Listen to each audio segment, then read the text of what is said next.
And the tour enters its final phase, its most important phase. This is the first of 4 mountainous stages where who wears yellow into Paris will be decided. It's the reigning champion Chris Froome who the challengers are trying to dethrone, but so far he's shown no signs of relinquishing his crown. Hello and welcome to stage 17 of the Tour de France, where the action starts in Bern. Stage 17, and it starts in the Swiss capital of Bern, and it makes its way through the Swiss Alps to Fenno-Emerson. It's a 184-kilometre stage. It's got 2 Category 3 climbs early, but at the back end, it's a Category 1 climb followed by the last ascent to the finish line. This is a stage with a mountaintop finish.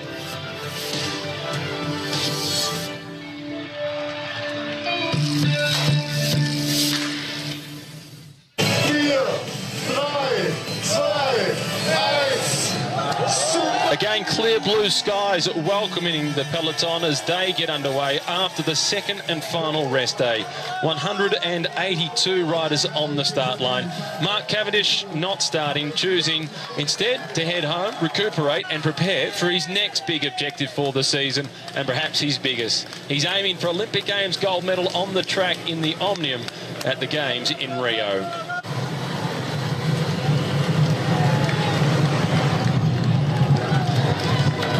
When the flag came in to get racing started, it was a very aggressive start. In fact, across the first hour, they covered 51.8 kilometres.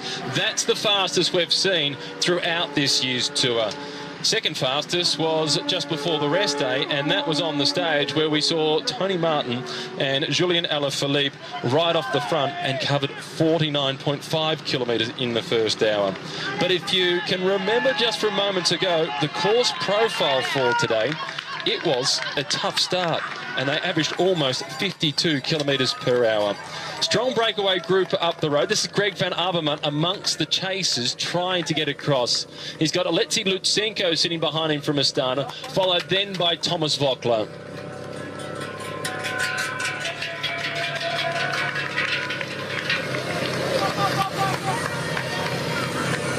.91 kilometres to go, the leaders with an advantage of almost 8 minutes.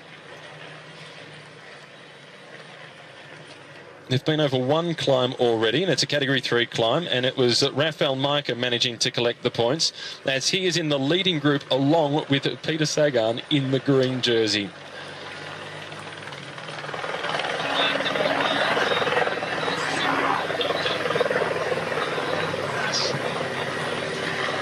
So Rafael Majka once again making it into the breakaway, looking to go one better than he did a few days ago, and that was into Toulouse when he was in second position behind Jalinson Pantano. This is Ilnaz Zakarin at the back of the leading group as we now join them. And Pantano is also in this group for IM Cycling. So too is his teammate Steph Clement. Tony Galopin is the rider in the red colours from Lotto Soudal. Domenico Pozzovivo is there for AG Tour Le Mondial. The tall rider in the black colours of Fortunato Vital Concept, that is Brice Feillu. And this is Rafael Majka, the leader of the King of the Mountains classification, being towed up this climb by the leader of the points classification.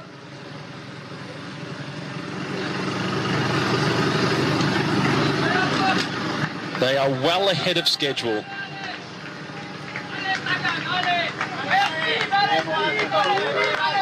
This is a reasonably long climb at 6.4 kilometres. It's a little bit longer than that. 6.4 it is. The Col de Moses that they're now making their way. This is Durasec from Lamprey. Steph Clement knows the roads around here well. He has been a winner of a race here some 10 years ago. This is Jalinson Pantano, who reminded us after his stage victory, which was on stage 15, that there are more Colombian climbers than just Nairo Quintana and Esteban Chavez. They certainly are, and he is one of them. And he has been climbing well. What a race it's been. What a few months it's been for IM Cycling. Since they announced that the team wouldn't be continuing, they've now won 14 or 15 races, including a stage at the Giro d'Italia and a stage here at the Tour de France. Their biggest success is coming in their 3 years of existence, ever since the sponsor said, it's time for us to go. things were just starting to click. But rightly so, from all the riders in that team, they say, yeah, it's disappointing that the team is ending, but we'd like to thank the sponsors for the 3 years that they've given us. Team Sky at the front, controlling the chase, and it is Luke Rowe who is doing the job early, followed then by Ian Stannard. Once again, Chris Froome is surrounded by Fortress Froome. They're like moats and ramparts, making sure that none of the attacks can actually get to the king himself. King Chris reigning supreme in the Tour de France. But now, anyway, and he's looking very good. We haven't seen him put a foot wrong. There's the Church of St. Marie that they're just making their way past, but the peloton, no time to take a look across to their right and enjoy it. Through the town of Ducimé, which is a popular ski resort. And it's also very popular for hiking. And the mountains in this region, some of the mountains in this region along the Swiss Alps as we border with France, reach to over 4,000 metres in altitude. The highest point in this section that we're going through today goes up to 4,274 metres. In the next couple of days, we'll go towards Mont Blanc, which is almost at 5,000 metres. The roads don't go over the top of those climbs, which I'm sure the sprinters who remain in the race are very grateful for.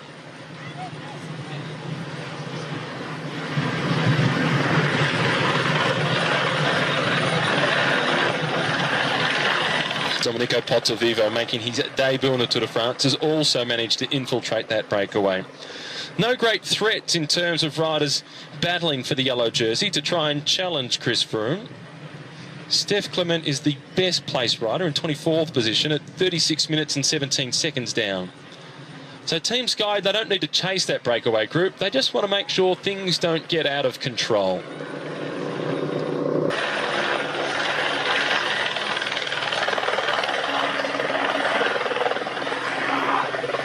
So 9 minutes now, the advantage for the leading group of 11 riders. Steve Morabito is also up there for FDJ. And when we get onto the final climb today, you'll see more signs for Steve Morabito than any other rider. There he is in the white and blue colours, the white Nicks, just going through the picture. Swiss climbing sensation, Steve Morabito. Former teammate of Cadel Evans at BMC, and he played a crucial role in supporting Evans to win the Tour de France in 2011.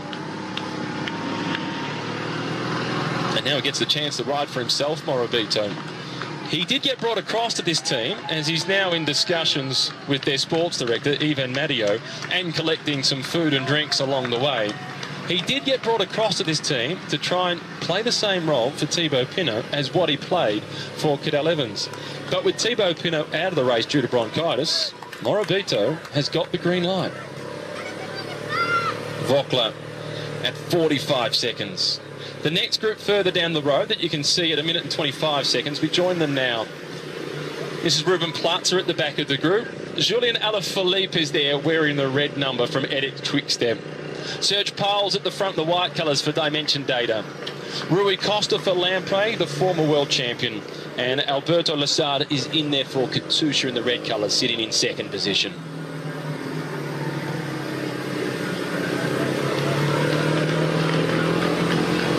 And Ruben Platzer doing exactly what he did at the Giro d'Italia this year when he was riding in support of Esteban Chavez. On the final few mountain stages, he got himself in the early break, so he'd be alongside Chavez when it counted at the end of the stage. Today, he's doing that to look after Adam Yates. Well, this is interesting. Maybe Ruben Platzer doesn't have the legs to be able to play that role. He's losing contact with this group, and the old legs of the Spaniard starting to fade. Just drifting out the back. He's an incredibly strong climber for such a big man, Ruben Platzer. 191 centimetres, 76 kilograms. Much bigger than most of the men that we see at the front.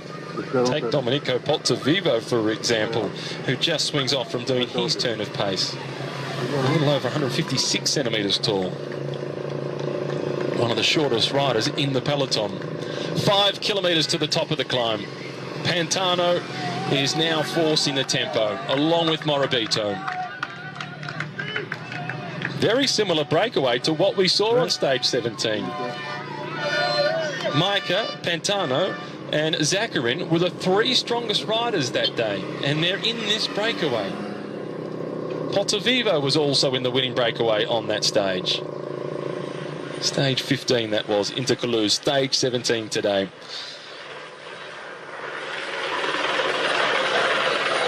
The snow-capped mountains of the Swiss Alps.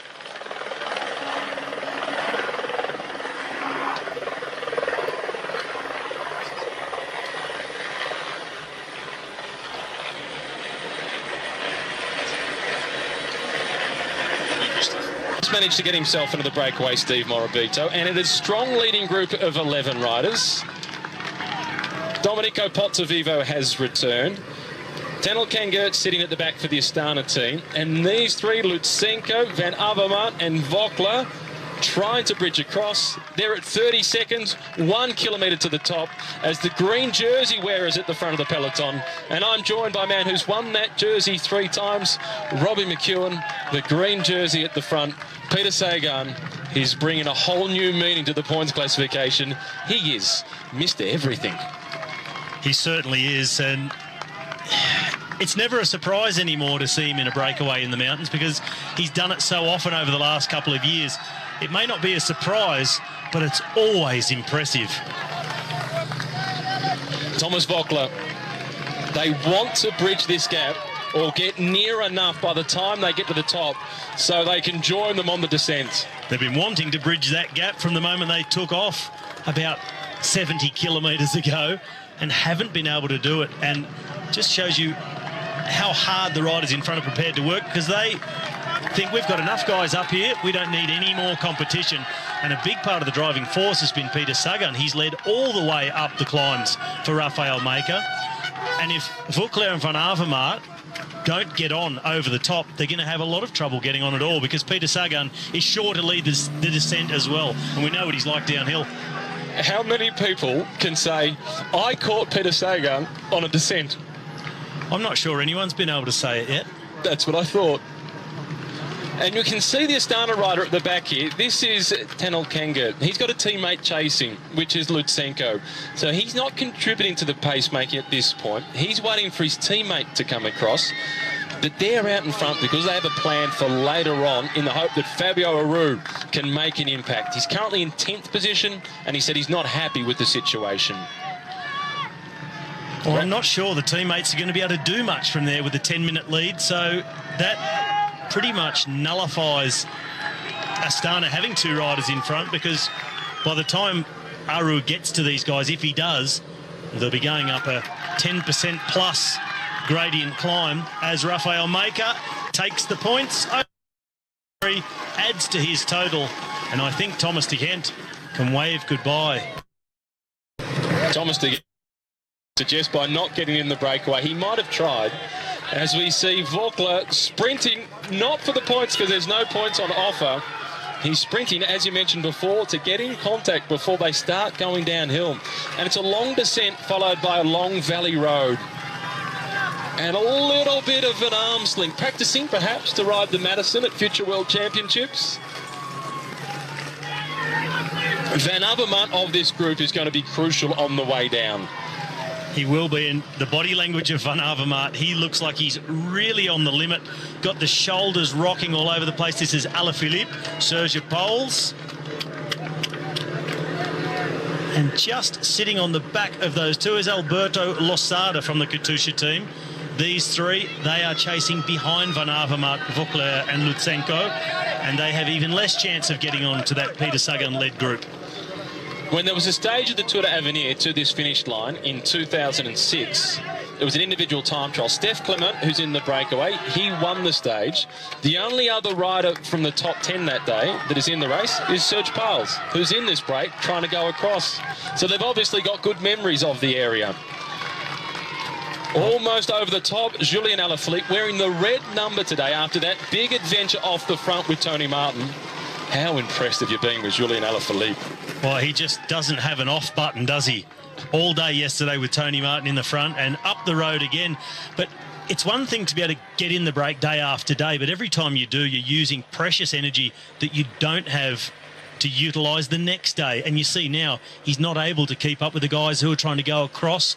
Van Avermaet, Vogler, he can't follow them. Any other day you would have thought Alaphilippe will follow those guys. He's a winner of the Tour of California. He's performed well in the mountains, but it really does start to eat into those reserves, and you just don't have the same amount of energy at your disposal when you go so often.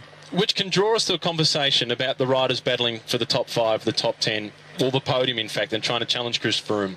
Everybody's been asking, when do the attacks come? They've got to attack, but you've got to economise with your energy.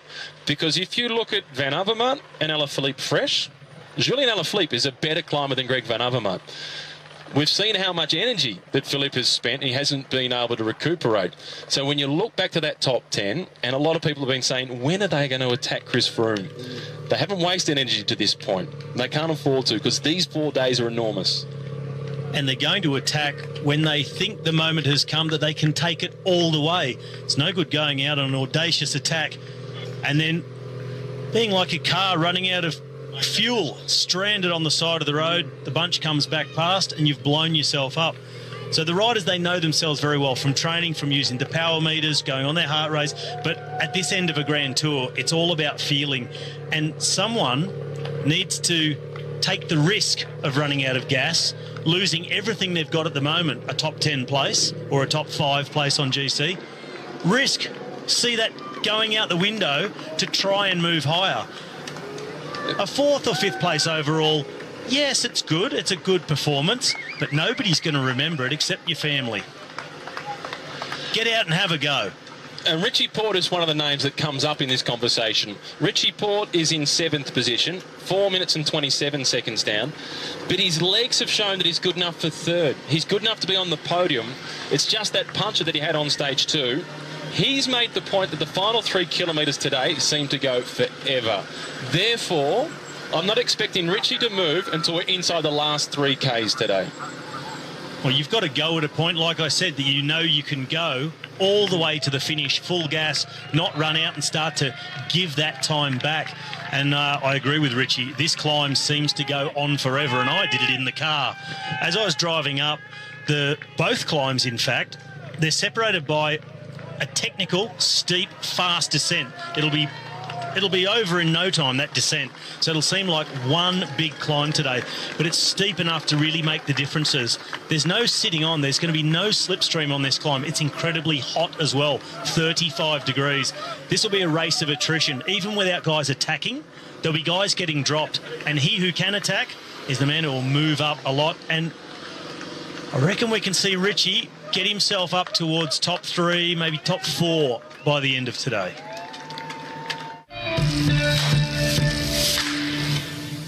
The day before we rode into Bern and the riders looked forward to a rest day, everybody on the limit. Everybody was on the limit, but there was still a bit of margin there. Even Chris Froome threw out that fake attack, and Romain Bardet, he was the only one who really dared to do something, tried to get onto that descent by himself to try and steal some time. He can really throw it down a hill, but they caught him right before the top. He is a joy to watch go downhill. The Movistar team, they wear the yellow helmets as the leaders of the team's classification. They've got the yellow numbers on as well. In 2nd place is Team Sky. But Sky won't be concerned about the team's classification because they've got the yellow that they really want. Gorka Izagirre crashed out today, broken collarbone, no longer here. Jesus Herrada, who won a stage at the recent Criterium du Dauphiné, is no longer here. That weakens Movistar in the mountains significantly. How do you think it will change the strategy for Valverde and Quintana? I don't think it will weaken Movistar as a team in the mountains. If you're not defending yellow, I feel from this point on in the tour, it doesn't matter how many teammates you've got around you because it becomes so mountainous. Because in just a few kilometres, this race goes up. And it's all mountains all the way to the second last day. So having teammates, there's not really much they can do for you uphill. The Team Sky riders, yes, they set the pace, control the peloton. Chris Froome can relax behind the Sky team and just follow along. But going uphill, there's not a slipstream you can sit in. There's not so much of a chase you can do. It's going to come down to who can follow and then who can attack on top of that. Be handy, though, to have Wout Poels. He can neutralise attacks for Chris Froome, but the thing is that Froome still has to do the pedalling. He has to put out the wattage to close the gap as well. That's the problem. It's not like sitting on the flat and sitting in the slipstream. If you have a guy like Poels closing the gap, you have to at least be able to follow him. And if you blow up, teammate, shmee, mate. Yeah, if you can't do the job, it doesn't matter how good your team is. Breakaway group of 11 with an advantage of almost 11 minutes. Domenico Pozzovivo from AG2R Le Mondial is just tagged onto the back. They had good news, Robbie, on the rest day. The sponsor has extended yet again. They've been in the peloton for a long time now, AG2R Le Mondial. They've confirmed that they'll be on board at the minimum to the end of 2020. Lutsenko and Van Avermaet charging down as Thomas Voeckler, I wonder what face he's pulling at this point. Eyes wide shut. This is Lusada, Pals and Alaphilippe. And for my money, these three are going a lot slower than the three in front of them. And doesn't look like the trio of Van Avermaet, etc., are making much ground on that front group. I'd like to get a shot of Peter Sagan right at the moment. Sure, he's tucked down on top of that top tube. Raphael Maker right behind him. Sagan's task from now, one, will be to hold that gap for Raphael Maker, get him to the bottom of that climb that Maker can try and get more points and try and win the stage, and for Sagan to take the points of the intermediate sprint, and that'll be a successful day for Peter Sagan. And he's already got himself in a position to do so. They're over the first two climbs, descend, Valley Road, intermediate sprint, 20 more points for Peter Sagan, and then it is almost all uphill the final 33 kilometres to the finish. There's just a short 5-7 kilometre descent there in the middle. Shane Archbold in his first Tour de France, Robbie, holding on to the back. He's ridden well. It's going to be a pretty good day out as far as mountain stages go for Shane Archbold and all the other sprinters who traditionally struggle in the mountains and have the enemy of the time limit, get over those first Cat 3s, and then they get a free ride to the foot of the climb. Of course, they have to ride up, and it's going to be tough, but they should have no problem at all with the time limit today. But there is that little thing of the 11-minute gap to the front and a guy like Raphael Maker. So they'll be starting 11 minutes behind, so that it shrinks the time gap effectively for them, so they're going to have to ride pretty hard still. He's got some pedigree, Dan Martin, as we take in the scenery of Switzerland. It's been a wonderful 48 hours or so through Switzerland, up now into the Alps, and just enjoying the backdrop. Throughout the tour, particularly as we head down through the Loire, that sort of region, we talk a lot about the chateaus. But man-made items cannot compete with Mother Nature at her very best. And today, Robbie, she's showing off. Oh, she is indeed. And this is Le Mont d'Or, Gold Mountain. And the scenery around, I was going to say this part of Switzerland, but any part of Switzerland. I drive along going towards the stage finishes and I'm in awe. I've got out on the bike a couple of days as well. Just beautiful to ride. I stuck to the flatlands, riding around the lakes. The lakes were wonderful. Had the opportunity on the rest day yesterday to go for a swim. You heard the wheels of the cars screeching through the corners. Van Avermaet and Lutsenko have made contact. Thomas Voeckler is not quite there. Just briefly back to Dan Martin. He's got some pedigree. His uncle is Stephen Roche, who won the Tour de France in 1987.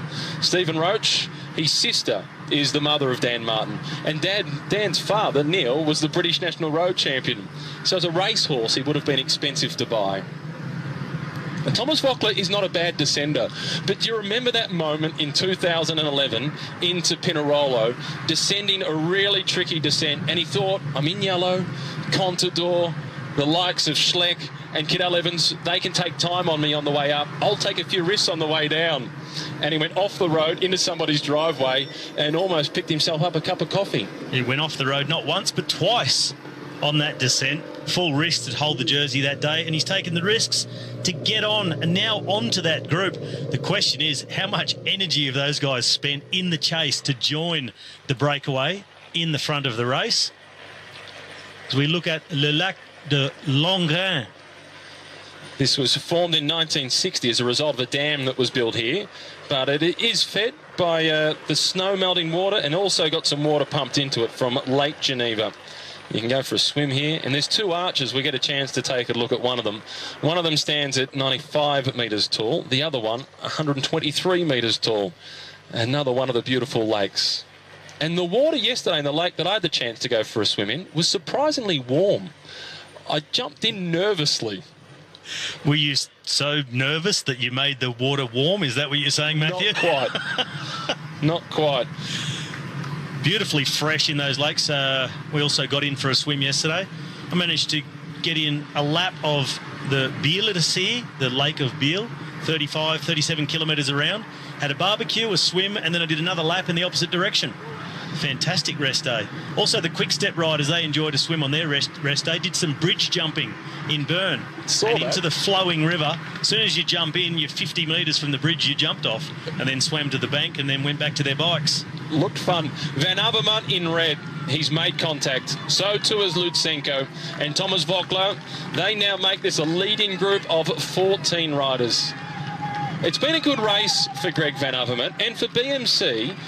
Well, Greg Van Avermaet, he can't do a lot to support Richie Porte once we get into the mountains, the last couple of climbs today. But it's good for their morale to have Greg Van Avermaet in the breakaway, surely. It's good for the team to have a rider and have some representation in that breakaway. Greg Van Avermaet, he's also pretty much got one speed when he races, and that's flat out. If there's a race on, he'll race it. He finds it very hard to just sit back. Because also at this time gap now of 11.5 minutes, same goes for Van Avermaet as for the riders from Astana. Not much they can do for a teammate in this position, because if they get caught, when they get caught, it's going to be on the steepest part of this final climb, and their team leaders will go past them so quick it'll almost be a blur. The group with Julian Alaphilippe is now drifting out at almost 2 minutes behind. Brice Filou has managed to get himself into the breakaway. He had fond memories when we went to Andorra. That's the only race he's won. A mountaintop finish, almost the Queen stage of that year's Tour de France, on debut, and he managed to win with his brother there to enjoy it with him. Maybe all of their budget went towards paying their salaries. There was nothing left to get a hire car. Well, the rest of the team, they came up here in the car and they were really smiling at lunch. They thought it was hilarious.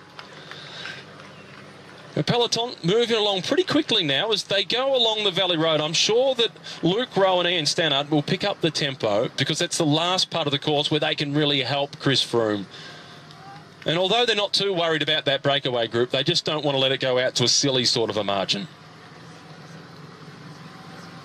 And that thing that I was saying earlier about it won't matter as much having teammates in the mountains, unless, of course, you are the leader.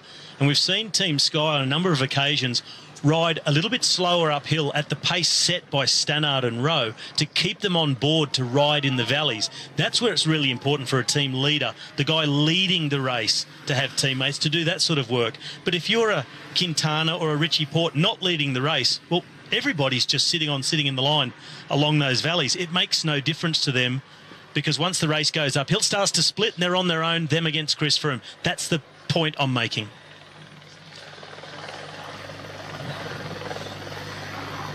Two riders from IM Cycling in the breakaway. One of them is Stef Clement, the Dutchman that rides for the Swiss team, and he knows these roads very well.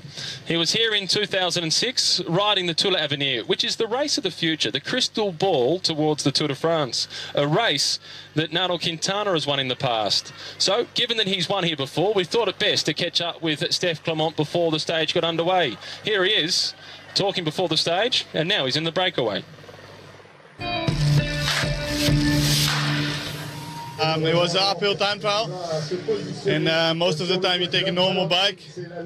I did it in the morning with my teammate Mathieu Sprick, and then I decided to take the time trial bike, and in the end I win, I guess, with 4 seconds, so the winner is always right. I said last week that I will try every day, so I will again. Of course, the finish line today is I think 8 kilometers further up the hill than it was back in 2006. But we'll try and we'll see, but memories are forever, and today is, we'll see what it brings. You know, it's going to be a long, tough climb when we hear it's 8 kilometres further up the road today than what it was in 2006. Race radio just talking about a crash, and it's Shane Archbold from Bora Argon 18, who was talking about earlier on about how well he's been surviving the climbs. That is going to make life so tough for a guy that's not a natural climber. Let's hope that Shane's okay. He can get back on, get through the day, survive inside the time delay. But Robbie, you're not the one on the ground, yet you're still grimacing. You know what it feels like. It's such a horrible feeling when you go down at speed. And on the upside, he's already on his feet. That's a good thing. You want to see the rider up and about, but he looks like he's in terrible pain because that is a very fast part of the course on that descent. So hopefully Shane Archibald is able to jump back on and continue. He's a tough man, and it's going to take every bit of toughness to get back on and get through this stage. A shame to see that happen. He is coffin nails tough, Shane Archibald. I've seen him crash on the track riding Omniums, pick himself back up and finish the race with skin just hanging off his body, but he presses on. Breakaway group once again. Greg Van Avermaet from BMC. Thomas Voeckler, the man who can never be accused of being two-faced. He's got around about 100. This is Jurasek from Lamprey. He looks fairly comfortable. Brice Filou from Fortunato Vital Concepts. Domenico Pozzovivo. First time in the Tour de France, it's hard to believe. He's won mountain stages at the Giro d'Italia. Steph Clement just going through, the rider that we heard from before. Well, the peloton really is moving as they make their way down. And look, the vineyards, this is what I was talking about earlier on. It makes you a fraction thirsty for a crisp white wine as you drive through here. Well, Peter Sagan has got himself into the break. And he won the stage into Bern, where a lot of the Swiss wanted to pay homage to Fabian Cancellara. And Sagan told the story about his first Tour de France. And he was in the breakaway with Fabian Cancellara, who was wearing the yellow jersey at the time, having won the prologue in Liège. And when they were in the breakaway together, Peter Sagan said to Fabian Cancellara, "I want to beat you and win a stage of the Tour de France." He told him directly. And he thinks that at that time, Fabian Cancellara was a little bit angry with him. Who's this upstart? Now they've got a great relationship together. And Peter Sagan made it pretty clear he wanted to beat him because of his respect for him. And maybe he didn't get the finesse of the message quite right with his English, which is his third language. He speaks very well now, but was only just learning at that point. Well, lots of shouts of encouragement there for Micah. He's become very popular, and well, there's a move there. There's an acceleration coming from the front, and that is Tony Galopin, Frenchman on Team Lotto, and there's no reaction at all there. He was at the front, he could feel the tempo, and he could feel the work that was happening, and he goes straight out on the attack. Galopin, well, if he wants to get himself something out of this stage, he needs to build up a big advantage before we start the final climb of the day, because Jarlinson Pantano is an extremely... There's another move now. This is the moment when they've started to say, okay, well, we've all been friends so far, and now's the moment when we really need to go out on the attack. That looked like Lutsenko made the move there, number 26 from Astana. He's got a teammate in the back, Tanel Kangat, and there's no response there. Well, you know, we're looking at 27 kilometres to go. Tony Galopin, he hasn't actually had a win since last year when he won a small criterium or an exhibition race in Calais. And before that, his last victory was way back in Paris-Nice in March 2015.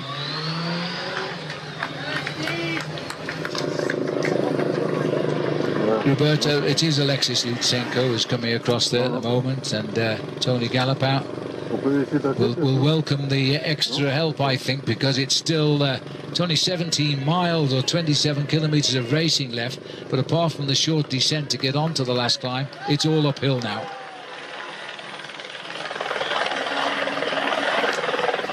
Well, you know, just look at this, Paul. These are beautiful structures. There's lots of these in Switzerland because it's such a hilly country, and they've managed to tame nature with these wonderful viaducts here.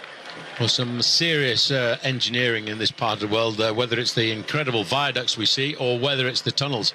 But the main field now there, you see, Phil, that little roundabout, that is the start of the climb. And in fact, I was hearing over race radio that Trek Segafredo and, of course, Movistar have come to the front to really lay it down. But look at that.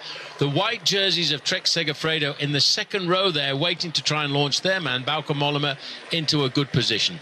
This is the way it had to be today. The two riders, Bauke Mollema for Trek and Nairo Quintana, they've got to come up here now. We should also look out for the white jersey as well of Adam Yates on the Orica Bike Exchange team. already riders slipping off the back of the race. This is just a long, steady slog over the plains of the vineyards, the Col de la Fourclap. Then we get the descent. Then we'll turn to the right. I hope they turn to the right because they come down so quick to this right turn. And then they start the climb up. Well, they continue to descend for a little bit longer. Well, yeah, the climb is not very, the descent is not very long, maybe 4 or 5 kilometres. Then there's a very sharp turn to the right-hand side, and that's when the final climb of the day starts. I would say forget about clamps and things to get up the mountain today. Maybe the best thing would be to have a parachute on the back because there's a certain amount of paragliding. These two riders are now starting to build up quite an advantage. They've got about 20 to 25 seconds and there's been no response at all from any of the other riders. I get the feeling that Rafał Majka is biding his time as he did on the other day when we went down to Culos, and so too is Pantano. Pantano there moving up into 3rd position in the white jersey. Well, there's Rui Costa, I think it is. And he is in trouble at the back of the peloton right now. A lot of this whole group has been detached here. Steve Cummings is here as well, the British rider. And I'm hearing that I think it's Samuel Dumoulin has been distanced there, not Tom. But I'm not sure because they're not showing the distinction. Well, this first part of the climb will be a sorting out process. In fact, you can already start to see just at the front of that line a small nucleus of riders forming. What you'll have is 10 or 15 riders at the back trying to hold on to position. Well, in fact, that's John Degenkolb. All the sprinters in this group now, they're done for the day. Just their job to get home now. They won't worry about the race that's still to come. These are the two leaders. Alexis Lutsenko is the rider at the back, former under-23 road race champion, and in front of him, as we still have 7.8 kilometres, nearly 5 miles to climb to the top of this goal. Tony Galopin, though, he could handle this. Well, I think he needs to get himself a little bit of a start before he starts this final climb of the day, because this climb, I mean, it really is a beast. Driving up it this morning, it almost took your breath away. Number 8 there, just slipping away. That's big old Ian Stannard. His job done on the flat part of the stage. Also slipping away, Luke Rowe. He's one of the flat men, the important riders on the flat part of any stage for Team Sky. Now they're handing it over to Messieurs les Grimpeurs, as they say in French, the climbers on Team Sky. Well, the lifting of the pace is basically done by a team at Movistar at the moment. There they are at the front and driving as well as they continue to pile up the front. Winner Anaconda as we go up around the vineyards again. This really lifting the tempo now. It's come on the climb before the finish climb. That's what they have to do. Indication today is to see just how that man there wearing number 11 is going. Has he been playing a poker game? Has he got the form? He's talked throughout the whole of the build-up to the Tour de France about these next 4 days. Well, Astana, who really haven't got a leader right now, but they're keeping a lot of men up on that leaderboard, and Nibali said he doesn't want to win, but they need to lift Fabio Aru a little bit higher up. Well, I think, Phil, anybody in this race who's been careful with their energy through the first 2 weeks of this race, they're going to benefit from these last 4 days in the Alps, because if you're feeling fresh, you could pull back 30 seconds to a minute every day over the next 4 days, and that could completely change the look of the overall classification. Tanon Kangart coming back from the chase group there towards the peloton. He's been picked up. Flag of Wales on the corner there. And a change of jersey for Peter Sagan because he's happy now just to ride home today.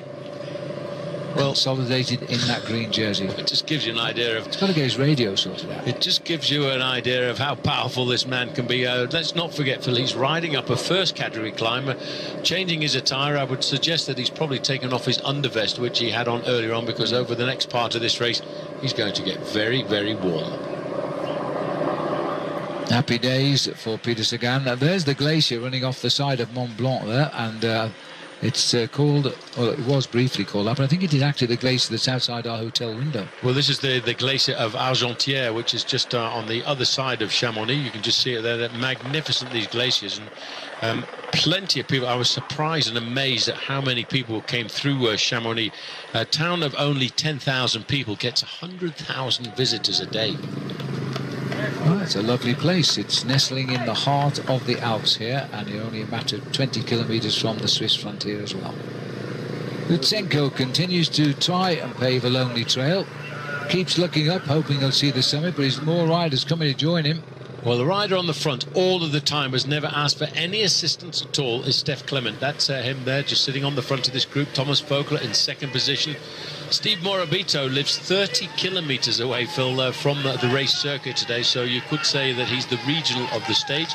And Micah, in the white polka dot jersey there, he looked to be having a little bit of a difficult time in the early slopes, but very often in the early kilometres of a climb, he always seems to be in difficulty, and as we get further up the climb, he seems to recover and find his own rhythm.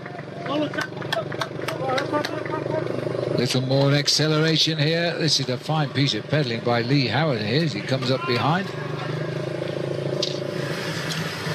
20 kilometres to go as we see the riders coming up here. Let's check in with Jens Voigt. Jens. Yes, we can see Steph Clement doing all the work in the front here, right there. He's doing it for his teammate, and he won a stage 3 days ago, so he is ready to repeat that win. So I believe he is doing everything he can to keep in control. There we see number 79. He's just sitting there waiting for his day, for his moment to attack. And I would be surprised if he is not looking good today and not trying to go for another stage win. Well, we'll see. I mentioned Lee Howard there because I really meant his teammate, Steph Clement. Here comes Rafał Majka, seeing the sign. I wonder if Thomas Vogler is going to try and out-sprint him as he did a couple of days ago. And Vogler just annoys his riders. No, this time he won't.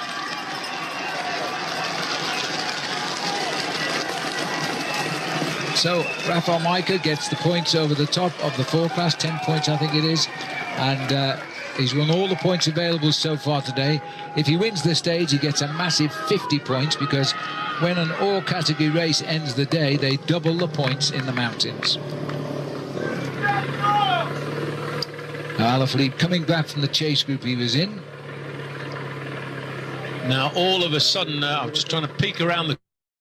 Not any more Movistar riders doing the pacemaking. No, Vincenzo Nibali in earnest is doing the pacemaking, but we look down the line, there is number 11 just sitting around there. Peter Sagan, well, job done for him. He's got his 20 points out on the course. Vincenzo Nibali doing an excellent job here, but he's not riding for himself, not riding for his own account here. He's trying to nurse his young prodigy, Fabio Aru, to the front end of the race. But there's not very many riders left in this group when you look to the back. No. But I can still see the white jersey over on the left-hand side there of Adam Yates, and in front of him, that little bobbing style there, that's the Irish rider, Dan Martin. This is Pozzovivo here. No, it's not. It's Vilmoraz who's coming off the back of the peloton as well from AG2R. Pierre Roland just in front from Cannondale Drapac. These riders' days are done. Emmanuel Buchmann hasn't really ridden so well this year. He came to the Tour and as German champion. He's dropping back. There's only one rider with him now, Quintana, and that is Valverde. He's got no other helpers up there. And Valverde has turned out to be an amazing ally over these last few days. The Olympic Games, but also trying to help Nairo Quintana do better than second position. Just on the back there with that red jersey, Alaphilippe.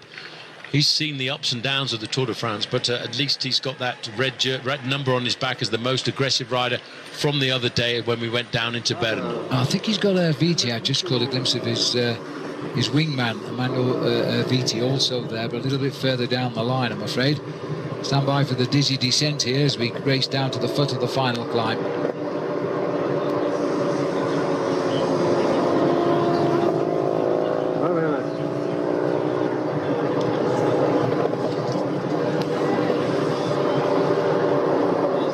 Steph Clement knows these roads well. Just having a look at the attack going forward there, Phil. This is Steph Clement on the back of the group, and I would not be surprised if that wasn't Jarlinson Pantano who made the move on the descent, and with the man who he beat to the finish in Culos just the other day, and that, of course, Rafał Majka. Well, just gone under 15 kilometres to go, and it could be a case of deja vu for these two riders when we start the last climb. So here we've got the riders who finished first and second on the stage into Culos, looking over his shoulder. Micah says, no, it's all up to you, mate, for the moment. I know how good you can sprint when it comes to the end of a race like this, and he's doing everything he can to stay in contact, but he has managed to get himself maximum points over the top of the climb, over the Col de Focla. It was Maika, Vukla and Morabito.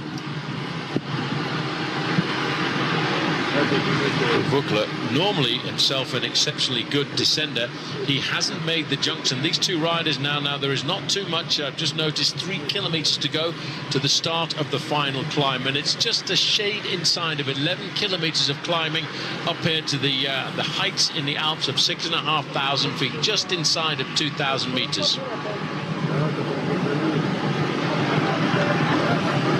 Main field, well, they're an awful long way behind at 10¼ minutes. Very shortly, about 2 kilometers to go, they'll have that very sharp bend. This is Bryce Felloux just on the back. The other rider in there from AG2R, just trying to stay in contact there. That looks like it was Pozzo Vivo, just. And look at the speeds there. We get a chance here. 65 kilometers now, 75 kilometers now for the chasers, who are not much more than 300 meters behind. Well, here we go, Paul, back on the road to Culoz. The same two riders holding off the peloton. I wouldn't bet against it either. Well, the difference is, Phil, that was a downhill finish into the town of Culoz and a flat sprint over the final kilometre. Here, you have to get caught when you cross the finishing line, because the road continues to climb up to another 400 or 500 metres after the finishing line, so it is a serious uphill finish. Peter Stettner here, just finding it a little bit rough at the moment. In front of him is Damiano Caruso on BMC. Dropping away from a very small main peloton now. Here it is. Let's go and have a look in there. Sat at the back now, ready. I'm a bit surprised it's Geraint Thomas. He looks like being the next to go off. That's an indication he's not too comfortable there, but to just look how many riders are left for Team Sky. The only way, I think, to put Chris Froome into any difficulty is to try and isolate him on this final part of the climb. Further on, as you said, we've got 2 races going on today, the race for the victory. I just think that Jarlinson Pantano is a slightly better climber than Rafael Majka. Majka's done a great job so far. They're about a kilometre away from that right. Well, here it is. There's the right-hand bend. Whoa, let's watch this. Oh, our cameras are cut away. Oh, now we go. The reason they cut away, Phil, was because Geraint Thomas has been left behind by that group, and now he's obviously paying for all of the work he's done in the early part of the event. Well, he's got a long slog up to the finish today. The first 2 are around that corner, but they're now going downhill pretty quickly.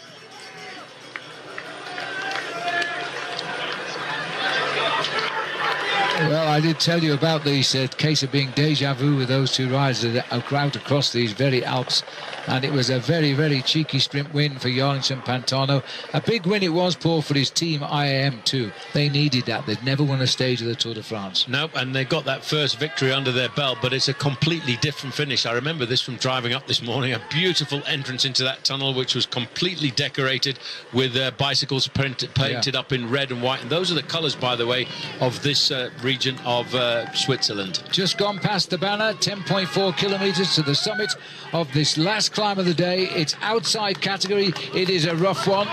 I can tell you a little bit about it. It's the climb of the Émotion, 10.4 kilometres over 6,400 feet. The steepest part on the climb, Paul, is 15.6%. It's horrible. It is an awful climb. HC, by the way, stands for hors category, which means outside categorization. 10 kilometres to go, and there is no respite from here to the finish line. It starts a little, should we say, a little bit gently. It looks quite normal here. It's just an alpine pass, but wait, this is a toughie, and there's a lot of people here as well. Vincenzo Nibali also looking a bit concerned about the way that break is thinning out, the bunch is thinning out. The yellow jersey still has 3 riders with him. Quintana's trying to get on the back wheel of Chris Froome. Well, Nibali obviously in a very good day. Chris Froome is being followed by Bauke Mollema, who is in 2nd place in the overall. And I wonder if he's looked back at history to remind himself of just what happened to him a couple of years ago when he was in a position like this, 2nd overall coming out of the rest day.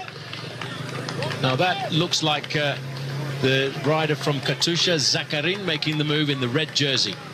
Well, he's the rider that's up in the breakaway.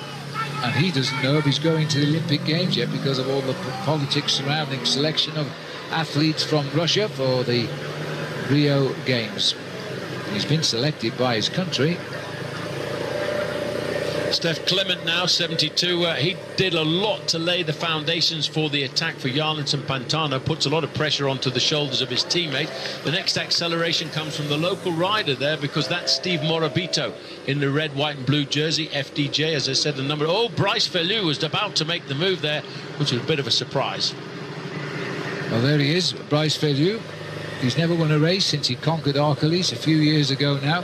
This breakaway has been completely spread eagle. Thomas Vauclair had a long chase to join the breakaway. He got up there too far, this right into the distance. We start hairpinning shortly. There are 6 hairpin bends on the climb up to the finish line, and it finishes going uphill, by the way.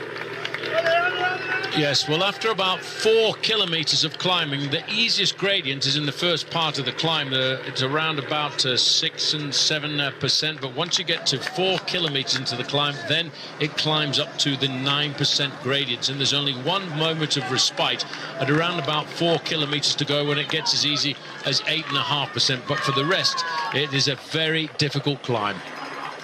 And there's a gradient in the last kilometre of around about 12%, so it really does get quite infernal in the last part of the race. Still no moves in the yellow jersey group. They've just come inside of the 10-minute mark, as we still see and still wait for the moves to come from the... And now this is a little bit of an acceleration. Vincenzo Nibali says, right, now we're going to start to lift the pace. Fabio Aru comes across there, but Sky respond to that move quite easily. There they can see the... indication of the 10.5 kilometre point to the summit.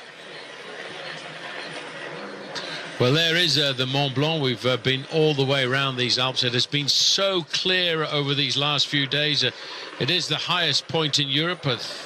As you can see from there, it is exceptionally high, and it climbs up to, I think the summit of Mont Blanc is pretty close to 15 or 16,000 feet when you do the translation. That's 4,800 meters.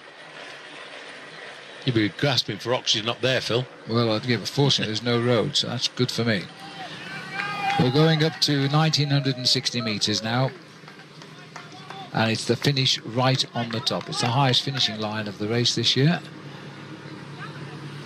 And these are saying they've only got between 5 and 10 seconds advantage over the chasers. So yes, they have to collaborate. And I suppose the interesting thing is that they've been in a breakaway situation like this. And the strange thing is that on that occasion, it was in fact Micah who put Jarlinson Pantano into difficulty on the climb. In fact, they've been caught there.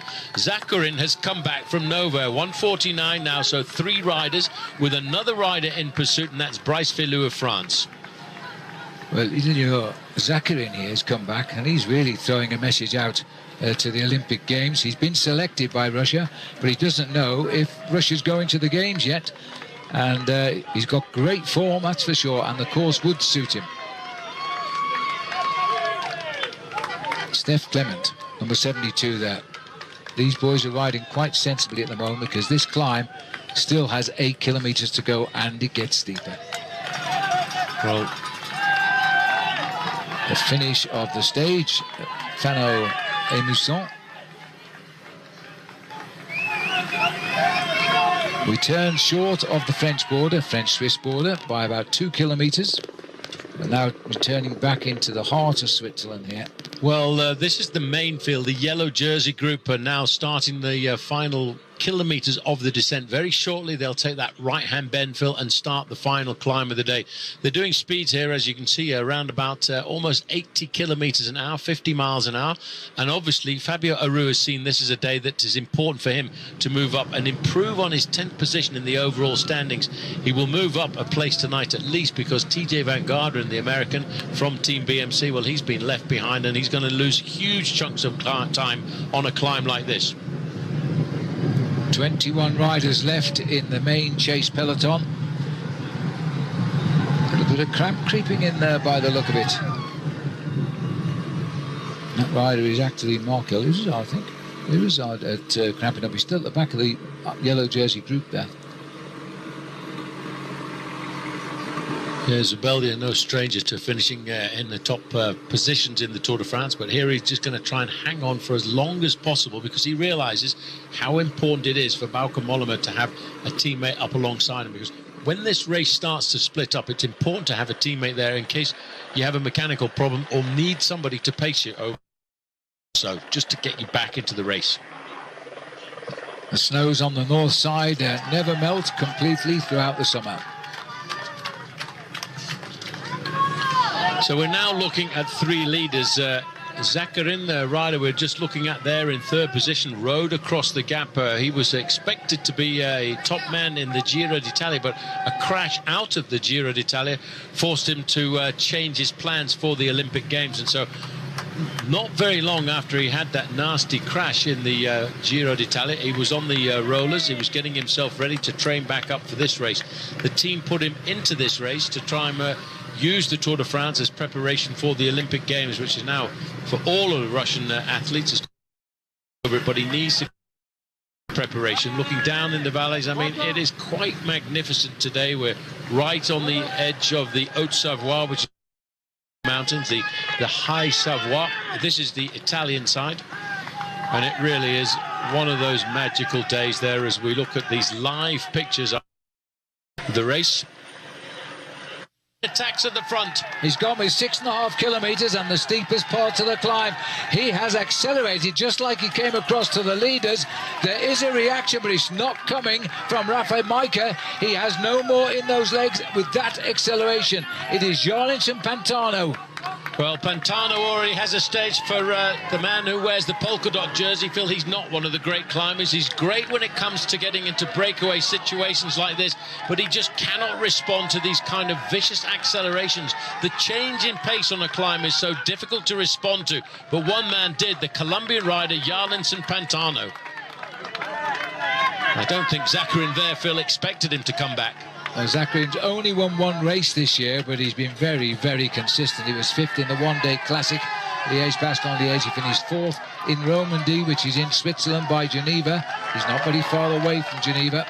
And he was fourth in Paris-Nice, where he won a stage of that race. Now then, I wonder what language they're speaking as he tries to speak to the Colombian.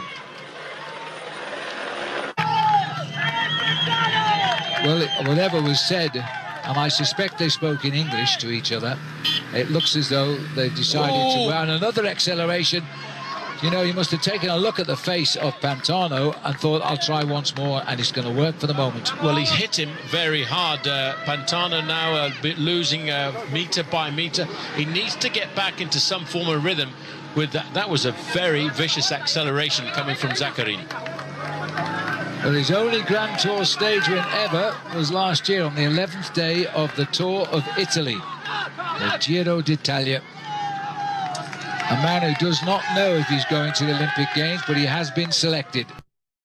And they say the course suits him. I think we can see why now. It's very hilly. Zakarin totally committed. He's tried a number of moves this year in the Tour. None has worked out yet. The Basque flag is flying under the nose of Pantano. He's still an awful long way to go. He's made it very, very early, and there's room for Pantano to actually recover from this. You can see written all over his face, Phil, the pain. He wants to win today. Maybe it's a bit more special for a Colombian to try and win today as well, because it's Colombian National Independence Day. And Nairo Quintana of Zakarin is going to be hard to pull back, while in the yellow jersey group, all of a sudden a race that's been dominated by Team Sky is being dominated by a different team. This is Vincenzo Nibali of Astana, not riding for himself, a former Tour de France winner, riding for his prodigy, and that of course is Fabio Aru, who's sitting right up there in third position in that line. Another interesting point was they didn't travel up here this morning. Many of them slept up here overnight to make sure that the job was done. Look at the face though here, Phil, on Jarlinson Pantano. Now, is this a move here? Because Valverde. This is Valverde who's stretching the legs. He's come to the front. There'll be no move from Team Sky. It's up to the others to get the seconds back. They'll just let the pace slow down. They're not going to waste their energy today. Well, actually, I just noticed now, coming up alongside there, you can see a little bit of a gap starting to appear by Chris Froome. All of a sudden, his teammates might be ungluing him. Watch Pantana here. Quintana, sorry, watch him. He must have seen that gap open. Why doesn't he attack? He can't. Maybe he can't, and maybe he's waiting. It's a playing game at the moment, but towards the top of this climb, there will be some serious truths. I'd take my hat off, though, to the man over on the left-hand side there. He's one of the oldest men in the breakaway, Alejandro Valverde. Phil goes again. Well, that's worth a try, because remember, the last week of the Tour de France last year was not... He lost half his lead in the last 2 days in the mountains. And oh, Phil, look, all of a sudden, Froome again losing a little bit as they see, and now dripping by. Einaus there giving up the pacemaking. This is all on the effort from Alejandro Valverde here. Wout Poels is up behind him. Roman Kreuziger cracks. That's Einaus with number 2 on his back. And I just wonder if Chris Froome went and looked at the videos last night about the last time he came up here in the Criterium de Dauphiné back in 2014. He was dropped and left behind by Alberto Contador on that occasion, and he lost his overall lead in the race. And he lost to Contador by just 20 seconds. And the way this Tour is going, those seconds will count. He's going to hang on, but if Quintana has got anything in those legs, he's got to go. He's got to gain, even if it's only 20 seconds. Well, he's right on the wheel of Froome. Yep, Wout Poels and Nieve are sharing turns at the front. Froome just keeps looking down that gangly, ungainly style of his, and you just can't read how his body's going to react. Well, this man is reacting to the crowds now at 2 kilometres to go, and having driven this part of the course, Phil, we know that the barriers will start in about 400 metres time. Just around that corner, he's inside 2 kilometres from the finish. Concentrating, hurting, he knows he's under 2, the feeling must be great. And they're not going to counter the move, they're more concerned about the yellow jersey. Well, I'll tell you what, Phil, Sky at the moment are nursing Chris Froome. Richie Porte is sitting there in 5th position there, right on the wheel of Nairo Quintana. Quintana comes up alongside Froome just to have a look into his eyes, maybe, just to see how he can, if he can read. Well, I must confess that I really think now that Richie Porte might make a stab. Number 91 down there, he's watching riders go. They don't need to panic on the attack of Dan Martin. Dan Martin is 9th overall, but he's lost himself more than 5 minutes. So, again, I would think that Chris Froome will be waiting to see if he's going to get any moves coming from the riders closer to him. Now, watch out. Aru. He looked to me as though he was getting a bit twitchy there on the right-hand side. But even Aru is quite a long way back. Aru is actually behind Dan Martin at the start of the day in 10th place overall. But you will see a move come from Chris Froome if there's an attack coming from Bauke Mollema. Well, here comes the Irishman now, looking over his shoulder there. He's got a gap, but he's still a long way from the finish. He's a lot more than 1.5 kilometres, of course. Froome, I just keep wondering, Phil, he just seems to be having a hard time holding on to Alejandro Valverde's in difficulty there, as well as Tony Galopin, who was in the breakaway early on today in the red jersey. He's going backwards. Well, it's going to become one-on-one now because Valverde's gone. Quintana can't do anything about Froome. Froome seems to be getting tired, but there's nobody can hit him. And Bauke Mollema, he's looking to profit by anybody else's mistakes. He's in the group, but he's done nothing. It's the white jersey in front of the white jersey. Well, they've slowly clawed their way back now to the... Martin not showing any fear of the reputation of these men. This is the best Martin in the Tour de France, but currently he's going nowhere. Sebastian Reidenbach slipping away off the back as well, and his name's on the wall just around the corner. 4 kilometres to go. This is for the chase, remember. The other boys will be looking for 1 kilometre to go. The other boy will be looking for 1 to go. Martin's made his move. He's been put back in his place. Quintana gives nothing away, and frankly does nothing right now. I'm just 23 and 24 years old, those 2 young riders, getting practice in the Tour de France. One day either one of them might be in the position to win this amazing race. 1 kilometre to go. And on Colombian Independence Day, going to take 2nd place to add to his victory into Culosa just the other day. It's going to be Jarlinson Pantana. What a brilliant ride by this man. I tell you what, Switzerland seems to smile on him because... Look at the average speed, 25 miles an hour with those 2 climbs. That's unreal. It's unbelievable as we see Pantano. He's still not got quite up to the finishing line, but I was just about to say it was in the Tour of Switzerland we first saw how well this young man was riding when he won a stage there and finished in 2nd place in the overall standings. Oh, the cars have been sent away, what they call the deviation, so now you're on your own to take the glory of the day. Jarlinson Pantano, second for Colombia, and for his professional team, IM Cycling, and they grab him before he falls. Now, I wonder if we haven't seen Micah on the climb at all. We haven't got enough cameras, but he should be next man up. Yes, Is the big ride here, because any second will do for Richie Porte. He needs to continue. He may not know the demise of his teammate, the American TJ Van Garderen, who I think is going to lose big time tonight. Another man dropped is Jaqueline Rodriguez. The Tasmanian now trying to get a few seconds, always believing a second or third place in Paris is very real. Well, Richie Porte knows that this is important days for him as well, to try and climb onto the podium and make good the 1 minute and 40 seconds he lost on the second day of this Tour de France, not on his own fault, because of a flat tyre at the wrong possible time. That little acceleration came from Nairo Quintana, but he couldn't move. Now all you can see is Chris Froome keeping a little bit of an eye on everything else, and Fabio Aru makes the next acceleration, looking for a few seconds here or there. He's looking for a few seconds because Daniel Martin's just been dropped from that group, and Aru could climb over him in the 14 seconds. They're also saying that the man in second place overall, Bauke Mollema, is in difficulty. Froome has just gone over the top though now. Now here's how you collect seconds, but Quintana looks, at least he's going to hold on to him. This isn't the Chris Froome of the last few days of the Tour de France. He tried, it didn't happen. He'd be worried about the progress of Richie Porte. He'll try to limit it to just a few seconds. Well, you know what, Richie Porte knows Chris Froome extremely well, but again, Froome is having to rely on his friend and on his teammate Wout Poels, who's come back there once again.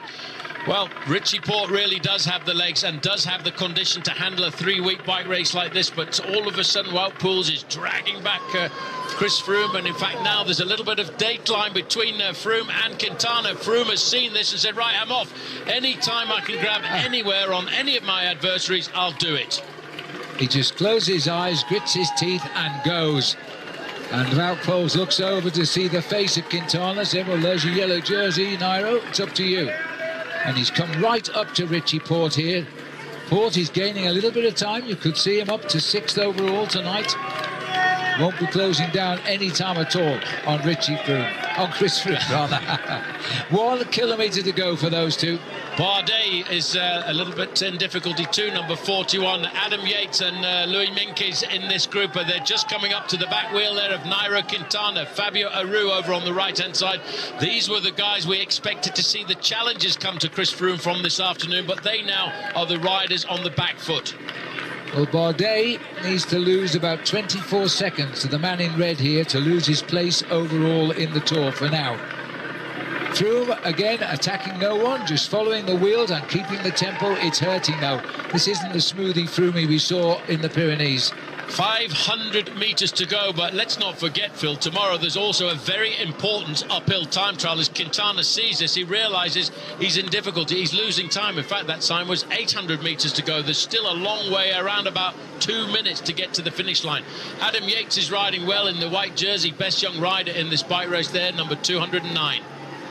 Adam Yates needs 59 seconds over Bauke Mollema, who has been dropped from this group, to reclaim his 2nd place overall in this race for Orica Bike Exchange. We've gone up again to Richie Porte here. He's kicked again.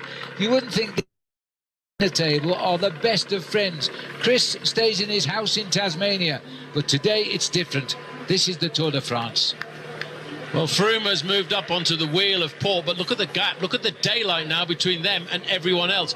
Nairo Quintana, Phil, tried once again to come across that gap, but he couldn't distance the other compatriot, the other adversaries in the group with him. Porte is racing here to climb 1 place certainly, and maybe 2. I think it's a little impossible to climb 3, but he could be in the top 6 tonight. Just look how much pain Fabio Aru is going through, number 21 there, just to stay on the line there, and Adam Yates accelerates. That's an amazing thing to see, because these riders are putting Nairo Quintana into difficulty. He is racing to claim 2nd overall. Bardet has gone straight over the top of that, the young rider from AG2R, but Adam Yates is still on his wheel, Louis Meintjes. These youngsters are putting Nairo Quintana, who's talked about the last week of the Tour for 3 months, into serious problems. Richie Porte goes up towards the summit here, and he might well be climbing up 1 or 2 places. Bardet might be saving the day with that late attack. It'll all come out in the wash. As Port sees the finishing line, he looks over at Chris Froome. Don't think Chris is worried about beating Richie Port as long as he goes across the line in the same time, which he will. And they put distance again into Nairo Quintana. Personally, I find this a very, very sad sight because he's such a popular bike rider. Well, we talked so much about this last week of the Tour de France, these 4 big days in the Alps, but Richie Port is the man who's going to use those days, Phil, to try and get what he's aiming for. He's looking for a podium position. I think the white jersey of Yates is just at the top of our picture as they come up to the line and they grab hold of those 2 riders. A good attack up the line by Port. Here's Yates, remains the best young rider. There's a little bit to the leaders, but he might well find himself consolidating. He might even go over Bauke Mollema. Yeah, Fabio Aru's the next rider in, Louis Meintjes, but the time, Phil, is what we're interested in. What is the time deficit of Nairo Quintana as he comes up to the line? He's going to lose himself, I guess, another 27 seconds, I made it there, on Chris Froome. Well, that will open the gap up for Yates as Mollema comes up on the back wheel here. And he's lost 38 seconds on the yellow jersey as well as Dan Martin starts to come in. Well, he'll just about hold on to second place over Adam Yates with that. Now coming up there is Sergio Henao. He's lost a bit of time. Let's not forget, tomorrow is an uphill individual time trial. That says Joaquim Rodriguez about to come up towards the line in the red jersey. Well, at least he can celebrate this evening because it's his teammate, by the way, who's got the victory on the stage. Oh, this is a difficult climb. The riders have had to come up this afternoon, and it's the first day of 4 in these alpine passes as we look down on the beckoning waters there. This man tried to do everything for his teammate Nairo Quintana, Alejandro Valverde. He's lost a little bit of time a bit further up. That's Roman Kreuziger. He started the day well placed in the overall standings, in 11th place overall. Valverde, I wonder if he's laying the foundations here for an Olympic gold medal, because the Olympic Games road race is a very difficult circuit, and this man, not only is he good at long stage races like this, but he is also a very, very good one-day specialist, and that's what he's thinking about. That's what his mind is set upon here. Well, there's winners and losers on every day of the Tour de France. Zakarin was a personal winner getting the stage, but the battle was reenacted 7 minutes, almost 8 minutes behind. And Richie Port gaining time, but he's not gaining time enough yet to get on to the podium in Paris. The winner today, undoubtedly, Chris Froome, and he showed us the strength of having a great team around him. Zakarin, a great ride today, and rightly so, saying that it wasn't a big surprise. He's shown his qualities in the past. When he crashed out of the Giro d'Italia, in fact, it was on stage 19 that he crashed out, so almost at the finish line. He was sitting in 5th position overall. And as Phil and Paul spoke about throughout the stage, he has been a former winner of the Tour of Romandy in Switzerland, a very mountainous race.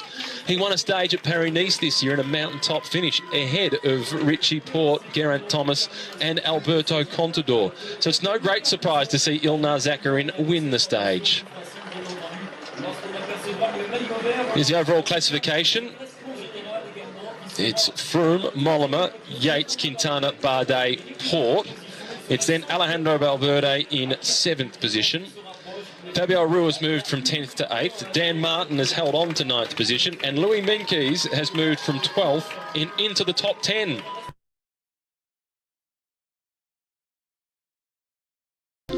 An individual time trial is a true test on any course, but when it's in the heart of the Alps, the examination of who is the strongest is even further amplified. The stunning backdrop, it's going to play second fiddle today, as there is so much at stake in the race for a position on the podium in Paris. Stage 18, and it may only be short, but it's difficult. It's the individual time trial starting in Solange, making its way through to Megève. It's 17 kilometres, and most of it is uphill. The first part of the course includes the climb that was used in the World Championships in 1980, and it is the steepest portion of today's stage, with gradients of 10%.